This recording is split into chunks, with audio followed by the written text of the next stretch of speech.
After today, all of you will take your spot in the long line of men and women who have come here and distinguished themselves and this university.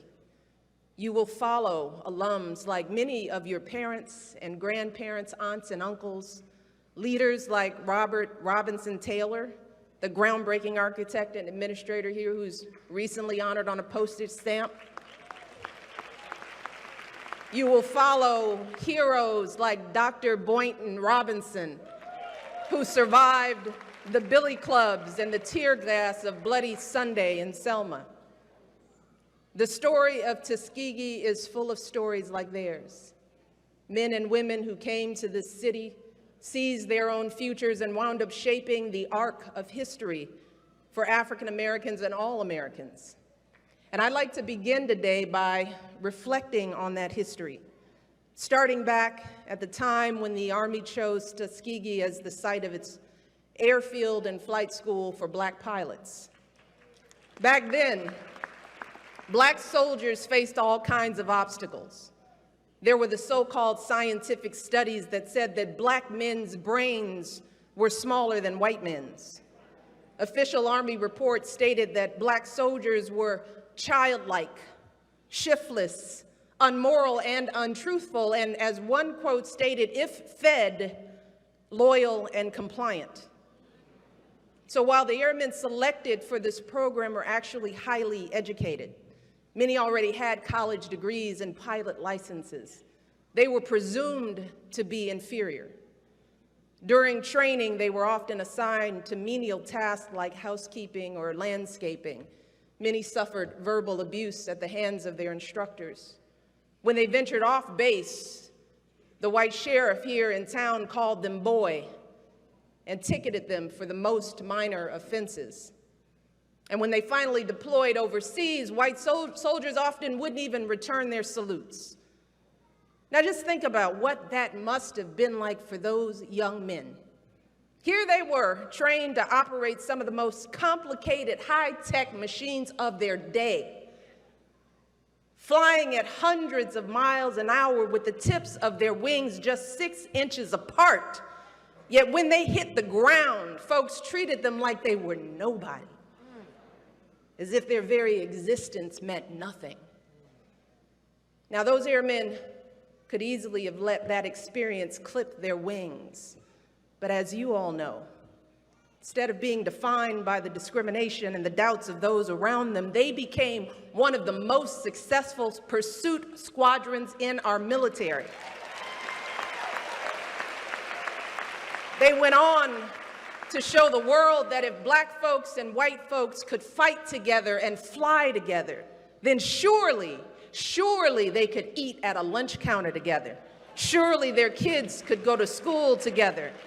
You see, those airmen always understood that they had a double duty, one to their country and another to all the Black folks who were counting on them to pave the way forward.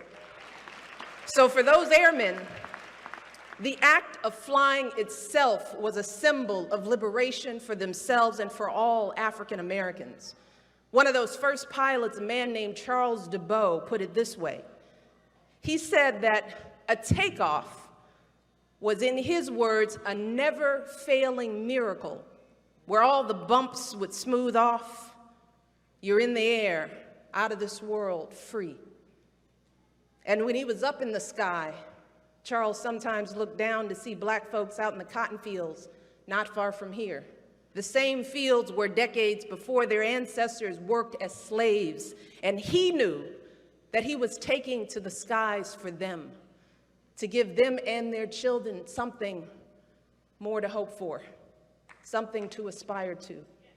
And in so many ways, that never-failing miracle, the constant work to rise above the bumps in our path to greater freedom for our brothers and sisters, that has always been the story of African Americans here at Tuskegee. And just think about the arc of this university's history. Back in the late 1800s, the school needed a new dormitory, but there was no money to pay for it. So Booker T. Washington pawned his pocket watch to buy a kiln. And students used their bare hands to make bricks to build that dorm and a few other buildings along the way. A few years later, when George Washington Carver first came here for his research, there was no laboratory. So he dug through trash piles and collected old bottles and teacups and fruit jars to use in his first experiments. Generation after generation, students here have shown that same grit, that same resilience to soar past obstacles and outrages, past the threat of countryside lynchings, past the humiliation of Jim Crow, past the turmoil of the civil rights era. And then they went on to become scientists, engineers, nurses, and teachers in communities all across the country and continue to lift others up along the way. And while the history of this campus isn't perfect, the defining story of Tuskegee is the story of rising hopes and fortunes for all African Americans. And now, graduates, it's your turn to take up that cause.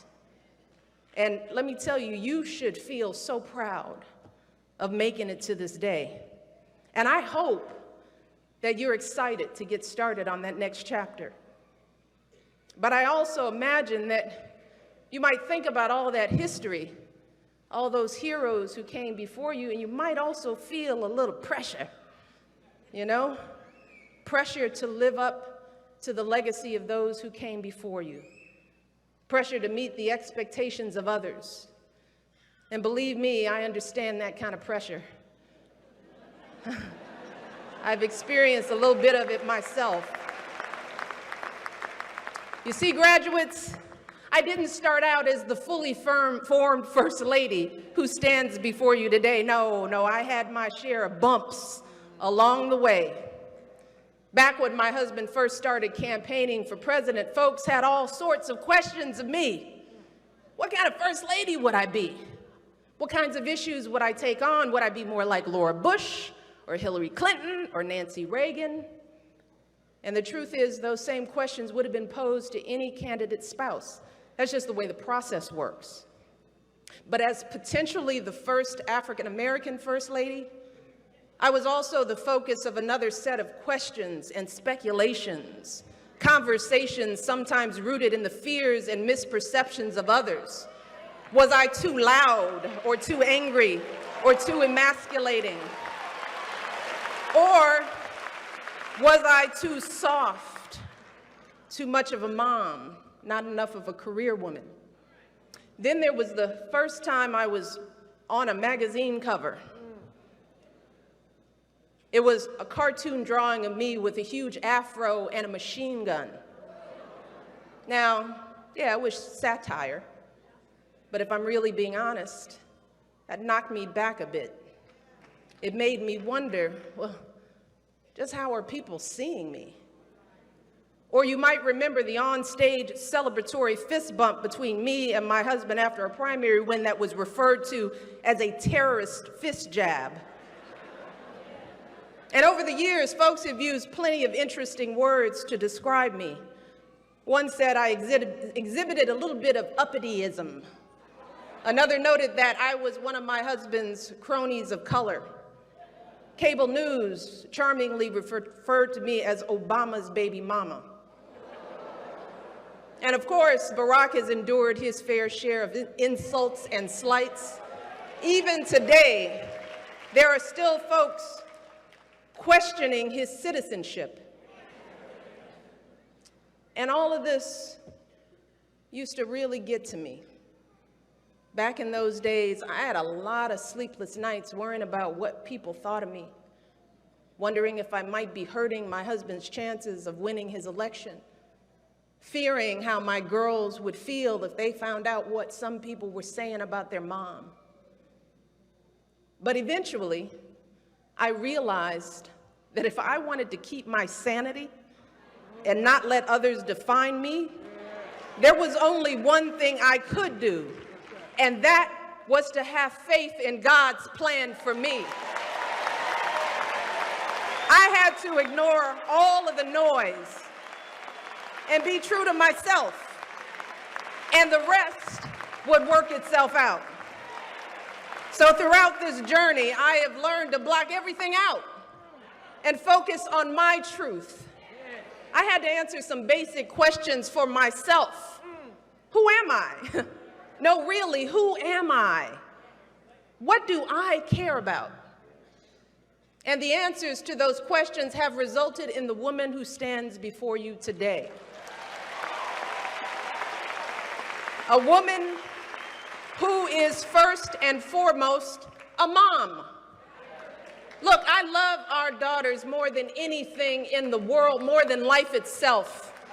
And while that may not be the first thing that some folks want to hear from an Ivy League educated lawyer, it is truly who I am. So for me, being mom in chief is and always will be job number one. Next, I've always felt a deep sense of obligation to make the biggest impact possible with this incredible platform. So I took on issues that were personal to me. Issues like helping families raise healthier kids, honoring the incredible military families that I've met out on the campaign trail, inspiring our young people to value their education and finish college.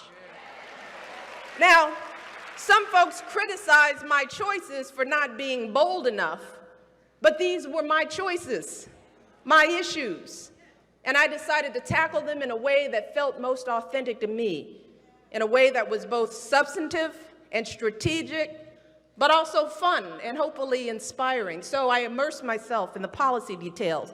I worked with Congress on legislation. I gave speeches to CEOs, military generals, Hollywood executives. But I also worked to ensure that my efforts would resonate with kids and families. And that meant doing things in a creative and unconventional way. So yeah, I planted a garden and hula hooped on the White House lawn with kids. I did some mom dancing on TV. I celebrated military kids with Kermit the Frog. I asked folks across the country to wear their alma mater's t-shirts for college signing day. And at the end of the day, by staying true to the me I've always known, I found that this journey has been incredibly freeing. Because no matter what happened, I had the peace of mind of knowing that all of the chatter, the name calling, the doubting, all of it was just noise. It did not define me. It didn't change who I was. And most importantly, it couldn't hold me back. I have learned that as long as I hold fast to my beliefs and values and follow my own moral compass, then the only expectations I need to live up to are my own.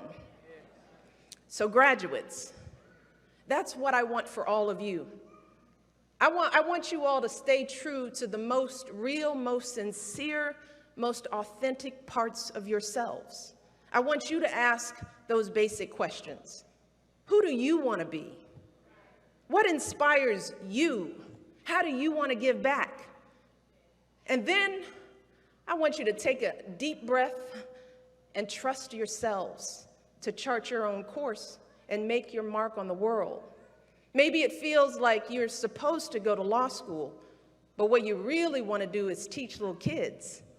Maybe your parents are expecting you to come back home after you graduate, but you're feeling a pull to travel the world. I want you to listen to those thoughts. I want you to act with both your mind, but also your heart. And no matter what path you choose, I want you to make sure it's you choosing it and not someone else. Because here's the thing, the road ahead is not going to be easy. It never is, especially for folks like you and me. Because while we've come so far, the truth is that those age-old problems are stubborn, and they haven't fully gone away. So there will be times, just like for those airmen, when you feel like folks look right past you, or they see just a fraction of who you really are.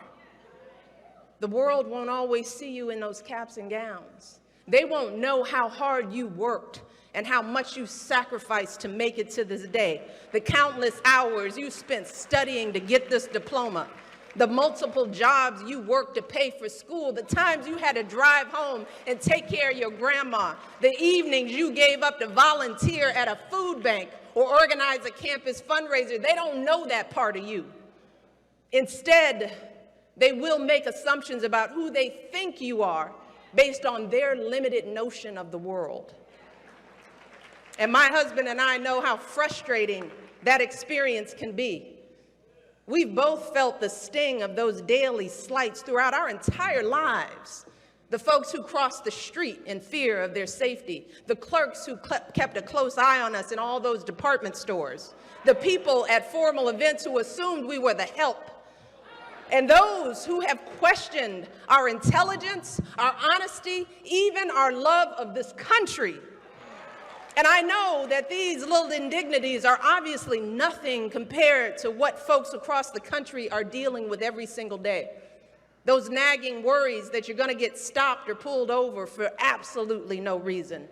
The fear that your job application will be overlooked because of the way your name sounds. The agony of sending your kids to schools that may no longer be separate, but are far from equal.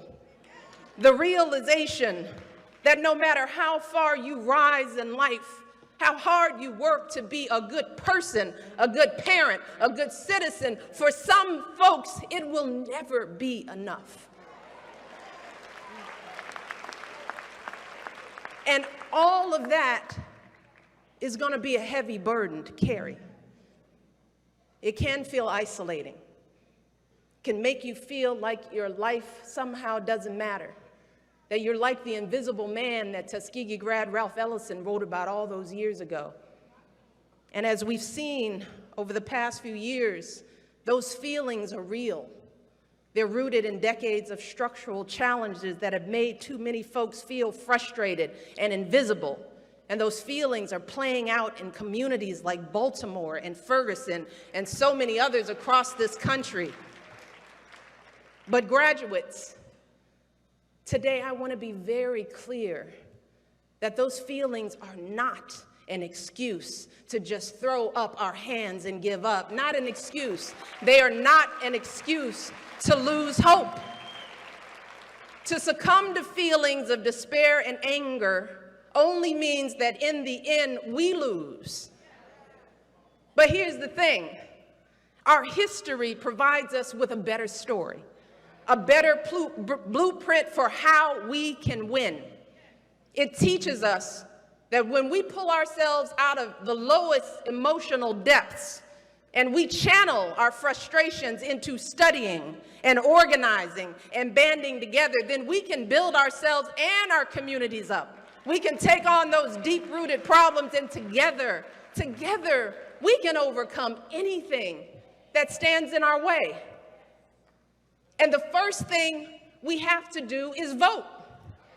Hey, no, not just once in a while, not just when my husband or somebody you like is on the ballot, but in every election, at every level, all of the time. Because here's the truth.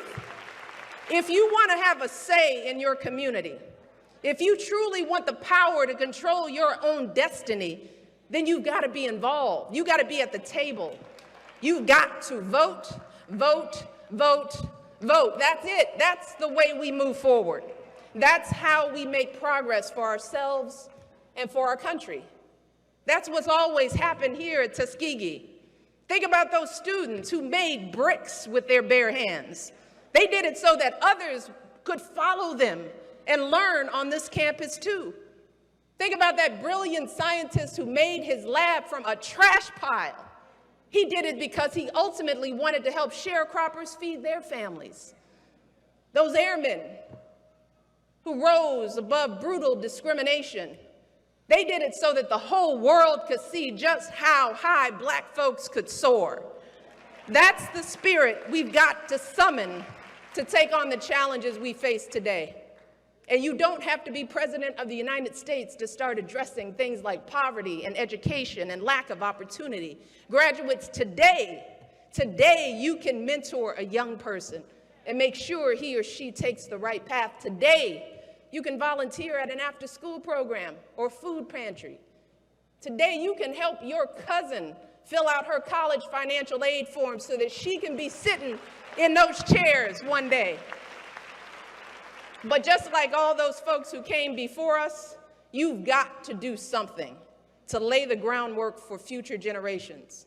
That pilot I mentioned earlier, Charles DeBow, he didn't rest on his laurels after making history. Instead, after he left the Army, he finished his education. He became a high school English teacher and a college lecturer.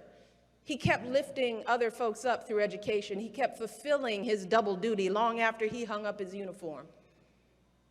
And graduates, that's what we need from all of you. We need you to channel the magic of Tuskegee toward the challenges of today. And here's what I really want you to know. You have got everything you need to do this. You've got it in you.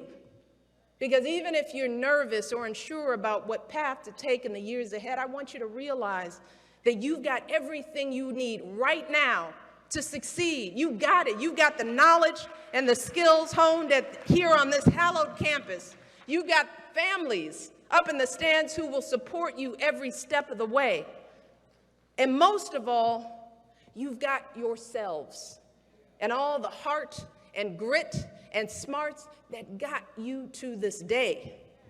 And if you rise above the noise and the pressures that surround you, if you stay true to who you are and where you come from, if you have faith in God's plan for you, then you will keep fulfilling your duty to the people all across this country. And as the years pass, you'll feel the same freedom that Charles DeBow did when he was taken off in that airplane. You will feel the bumps smooth off. You'll take part in that never-failing miracle of progress. And you'll be flying through the air, out of this world, free. God bless you, graduates. Can't wait to see how high you soar. Love you all. Very proud. Thank you.